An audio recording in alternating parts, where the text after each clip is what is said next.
Bonjour à tous, je vais donc vous présenter ici, évidemment en accéléré pour que ça ne dure pas des heures pour vous, donc le remontage d'un calibre Rolex 31-35. Donc là je suis du côté cadran, hein, c'est toute la mécanique qui est placée sous le cadran. Là c'est toutes les pièces en fait qui permettent de régler l'heure, régler la date.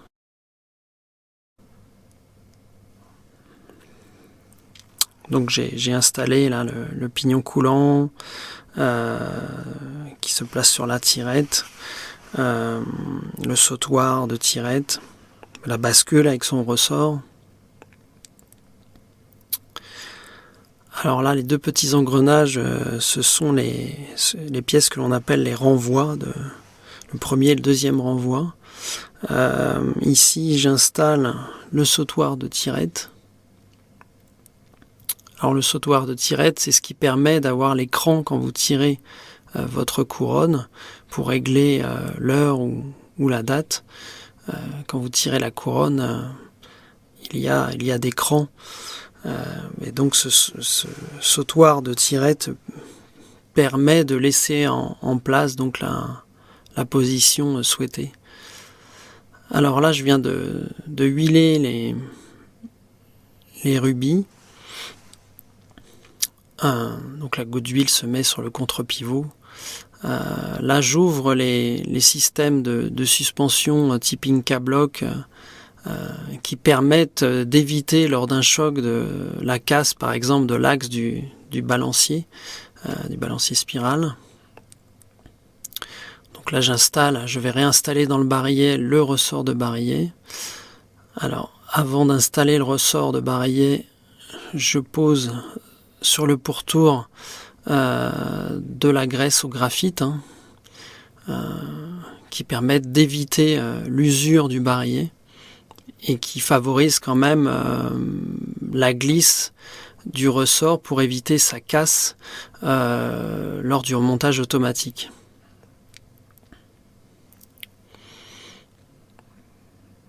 Voilà le pont de barillet.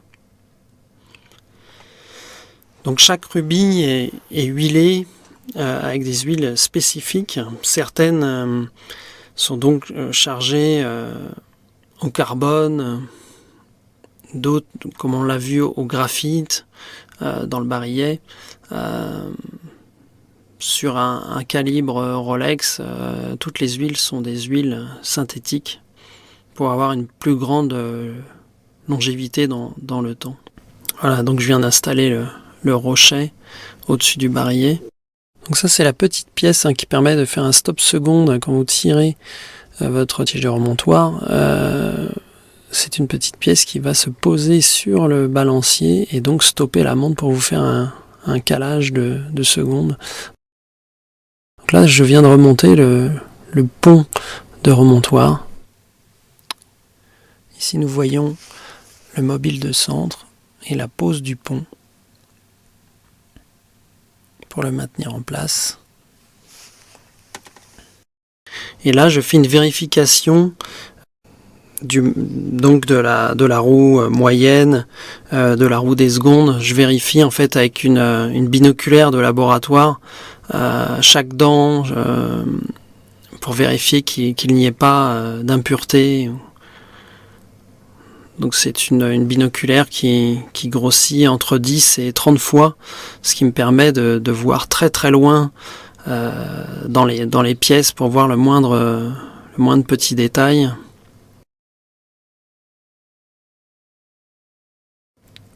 Alors ici c'est le huilage du contre-pivot de la roue d'échappement. Donc cette roue d'échappement qui est donc juste la première roue après l'encre d'échappement.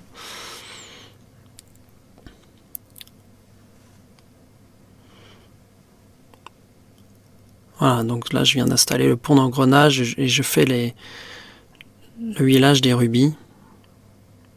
avec 3 huiles différentes, hein, suivant la vitesse des roues et la force. Vous avez des huiles qui sont différentes. Donc ça, c'est le système de date rapide là, que je suis en train d'installer.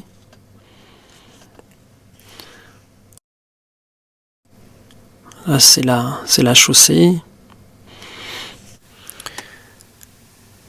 La roue des minutes.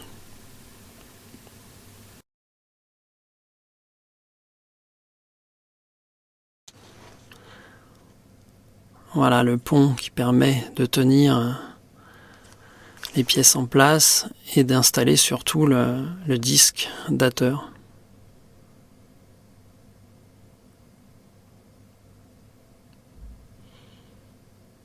Donc là, je fais des vérifications plusieurs fois, hein, pour voir si tout fonctionne bien. Voilà, donc là, je suis en train d'installer l'encre et le pont d'encre. Donc je maintiens toujours les pièces, vous voyez, avec une baguette transparente en plexiglas, ce qui permet d'éviter d'abîmer les ponts, de rayer les ponts.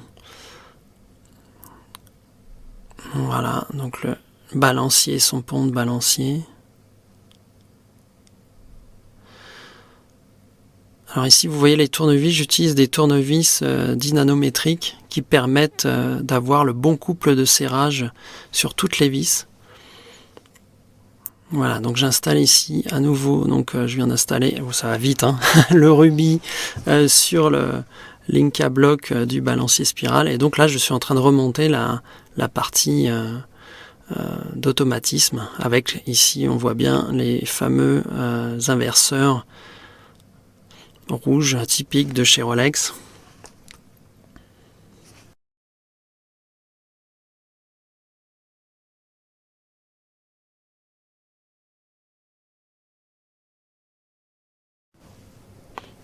Voilà. Donc la pose du cadran, la vérification du passage de date avant la pose des aiguilles, et là donc je vais faire plusieurs essais pour faire un bon calage, vous voyez, pour que ça passe juste à minuit, que la date passe juste à minuit. Là je vérifie bien le parallélisme des aiguilles.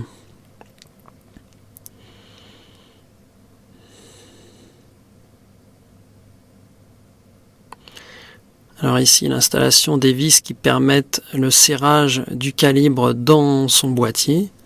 Et donc là, je vais réinstaller le mouvement dans son boîtier. Voilà, il faut tourner le calibre pour l'installation, pour le bloquer. Alors ici, j'enlève tous les joints, évidemment, sont remplacés. Et donc ici, j'enlève le joint, vous voyez, qui est bien abîmé, de la couronne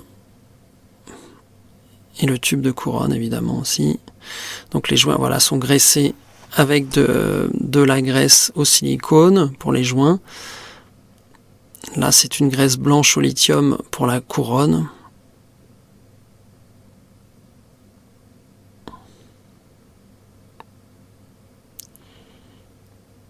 Installation de la partie de remontage automatique.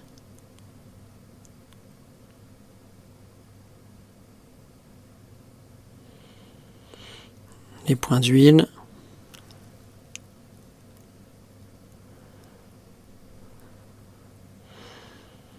La pose du joint qui a été préalablement graissé avec de la graisse au silicone. Voilà, donc là je fais des essais après évidemment pour la précision de marche.